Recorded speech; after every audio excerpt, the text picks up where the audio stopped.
અરે આવું ચંપાબેન, હજુ કામ જ નહીં પત્યું તમારે?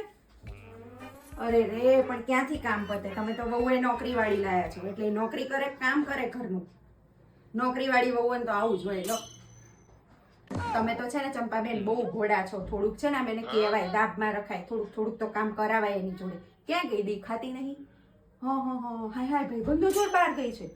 અરે રે, આ નોકરી વાળાને આવું જ હોય. લો, અને નોકરીમાં લગ્ન પછી હે ને ભાઈબંધો હોય. લગ્ન પહેલા તો બરાબર સમજ્યા બધું હોય, લગ્ન પછી આવી ભાઈબંધી, મને તો આવી ભાઈબંધી સમજણ જ નહીં પડતી હો ચંપાબેન.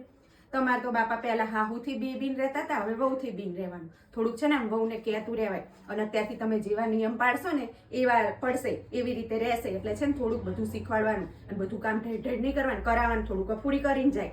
નવાઈ કરે છે, નોકરી કરે છે તો કામ તો કરાવે જ તે ને, કરાવવાનું થોડુંક બધું, એકલાય નહીં કરવાનું. આવતી નહીં પાછી. અને આ તો શું ચંપાબેન, આપણે બેન સંબંધ હારા ને એટલે મને જીવ ભરે તમારો, એટલે કહું. બાકી મારી એવી ટેવ નહીં હોય કોઈને ઘરમાં પંચાયત કરવાની. આ તો મને જીવ ભરે સામેથી જોઉં તો એમ થાય બીજા ચંપાબેન જેટલું બેસતા.